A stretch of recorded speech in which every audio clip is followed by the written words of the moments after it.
Hey guys, what's up? Selamat datang kembali di Naksir Sneakers. Buat kalian yang di rumah aja, kali ini gue bakal bikin konten yang menurut gue cukup menarik ya. Karena di video kali ini gue bakal ngelakuin hal yang sedikit berbeda. Gue bakal ngelakuin Q&A. Kalau kalian lihat kemarin di YouTube, gue udah sempat bikin Q&A. Dan saat ini gue bakalan jawab pertanyaan-pertanyaan kalian seputar dunia persneakeran. Pertanyaan pertama ini dari Kevin Maliki. Sepatu basket pertama gue. Jadi sepatu basket pertama gue itu kalau nggak salah udah lama banget lah, kurang lebih ya 15 tahun mungkin. Kayaknya sepatu basket pertama gue itu adalah Reebok, yang itu dijual dengan harga 400 ribuan. Jadi gue dari SD dulu itu udah sering banget main basket, udah mulai main basket semenjak mungkin kalau nggak salah kelas 4 SD. Jadi gue udah ikut latihan sekolah, gue basically ya ikut klub juga.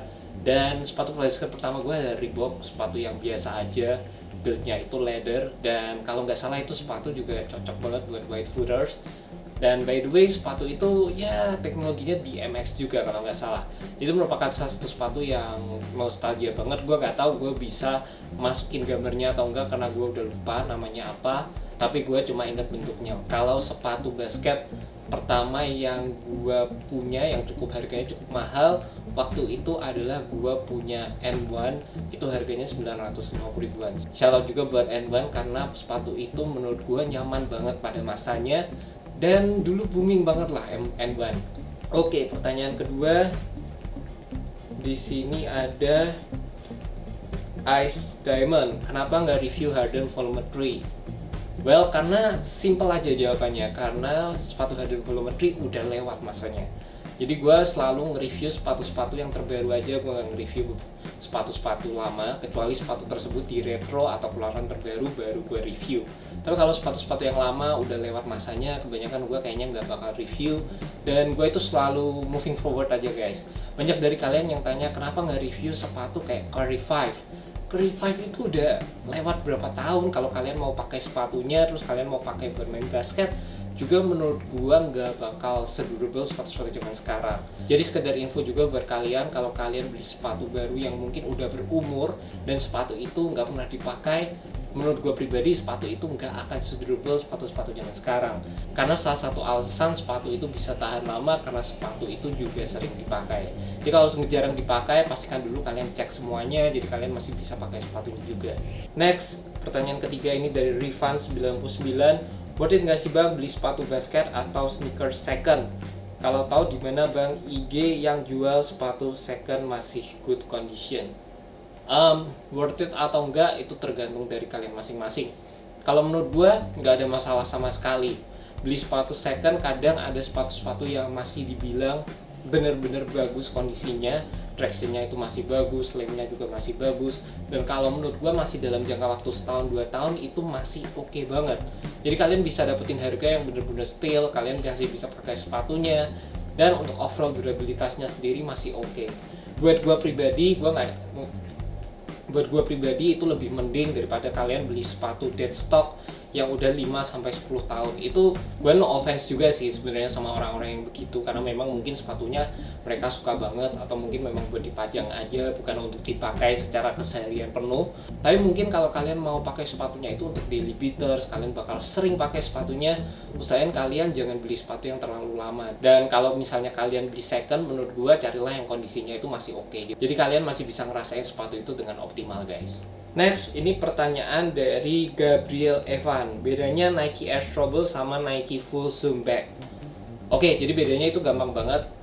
Air Strobel itu ada tepat di bawah kaki kita. Jadi biasanya sepatu itu ada pemisah antara cushioning teknologi dan juga kaki kita, yaitu namanya Strobel board. Nah, itu biasanya yang warna putih itu, jadi biasanya insole di bawahnya itu ada Strobel board. Kalau kalian buka insole sepatu kalian, biasanya ada itu yang warna putih itu. Itu yang memisahkan antara kaki kita dan cushioning teknologi yang ada di sepatunya. Nah, kalau namanya Zoom Strobel, itu adalah teknologi Strobel yang sudah dilengkapi dengan teknologi Zoom Unit. Jadi kalian bisa ngerasain langsung tepat di bawah kaki kalian.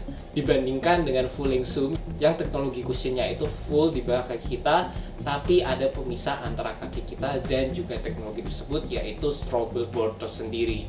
Ya bedanya itu guys, gue harap kalian ngerti lah. Oke, next question ini dari Raka Gandhi 557. Best shoe kakak apa?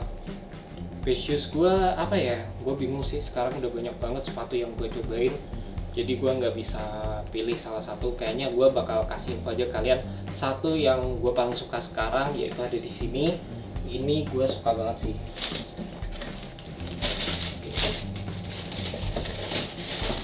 Oke. Nih, ini adalah Kobe AD NXT Fast Fit. Ini merupakan sepatu yang menurut gue cocok banget buat gue. Kenapa gue cocok banget sama sepatu ini? Karena gue suka sama teknologinya. Sepatu ini menggunakan rear cushioning teknologi dan menggunakan drop-in midsole.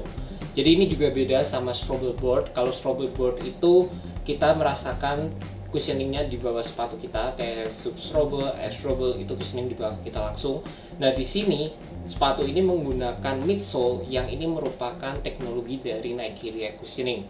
Jadi sama aja kita bisa merasakan teknologi React yang ada di sepatu ini secara langsung dan merupakan bagian dari midsole sepatunya. Jadi tanpa material React midsole tersebut, sepatu ini nggak bisa kalian gunakan sama sekali. Jadi ini merupakan salah satu teknologi yang selalu gue suka dari sepatu-sepatu Kobe. Drop-in midsole kayak di sepatu Nike Kobe 8, Kobe 9 yang pakai lunar lawn. Sekarang di sepatu ini menggunakan React Cushioning. Menurut gue ini sepatu yang gue suka banget untuk pakai. Dan mungkin satu hal yang gue bisa bilang downside dari sepatu ini adalah overall tractionnya yang menurut gue ini kurang durable aja. Jadi itu satu hal yang gue gak suka dari sepatu ini, tapi ini merupakan sepatu yang gue overall suka banget. Oke, next question ini dari Gading Arka Sadewa. Don't issue one atau harden volumetry? Well, jadi menurut gue gini guys, jadi untuk menjawab pertanyaan seputar kayak gini, harden volumetry, don't issue one, mana yang harus kalian beli sebenarnya itu simple banget. Gue nggak bisa selalu kasih jawaban ini yang lebih bagus, ini yang lebih bagus. Sebenarnya yang favorit gue itu semua udah gue masukkan di top 5 pick sepatu gue di tahun 2019. Jadi itu satu, kalian bisa lihat video tersebut. Dan kalau di sepatu-sepatu tersebut kalian masih bingung sebenarnya cara milih sepatu tuh kayak gini. Yang pertama, kalian bisa lihat budget price dari kalian sendiri. Misalnya kalian suka sepatu dengan harga di bawah 2 juta, tuh kalian tinggal pilih sepatu-sepatu apa yang harganya di bawah 2 juta. Kyrie 6, Don't Issue One, terus ada sepatu kayak Why Not 03, terus ada Kyrie 6, itu kalian bisa lihat semuanya. Kalian bisa compare, kalian bisa lihat review gue, bagian-bagian apa yang kalian suka dari sebuah sepatu. Misalnya kalau gue, pertama yang gue cari adalah tractionnya dulu, tractionnya bagus atau enggak. Itu hal yang bakal gue cari, karena traction itu merupakan standar dari sebuah sepatu, apakah sepatu tersebut bisa dipakai atau enggak. Base-nya itu dari tractionnya. Kalau tractionnya jelek, mau sebagus apapun sepatunya, mau semahal apa sepatunya, itu percuma karena nggak bisa dipakai sama sekali. Lalu kedua, misalnya gue suka cushion, teknologi cushion apa yang gue suka. Di PG4 cushionnya itu lebih ke arah empuk, di Kyrie 6 lebih eksplosif, tapi cushionnya itu cuma ada di bagian forefoot aja, di heel-nya nggak ada. Itu jadi pertimbangan buat kalian, tinggal kalian pilih. Kalian suka cushion yang empuk atau kalian suka cushion yang lebih eksplosif atau responsif. Dari situ kalian bisa tentuin dong, oh gue lebih ke arah Kyrie 6. Terus kalian bisa lihat lagi dari segi materialnya tersendiri.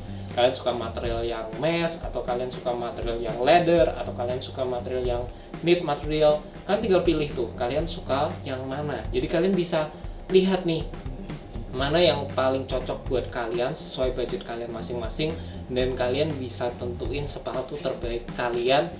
Gak tergantung dari gue, karena menurut gue enak belum tentu menurut kalian enak juga. Analoginya tuh kayak makanan gitu, gue bisa bilang asin, gue bisa bilang manis, gue bisa bilang asem, tapi tergantung kalian, kalian suka asin, manis, atau asem, gitu aja sih simpelnya.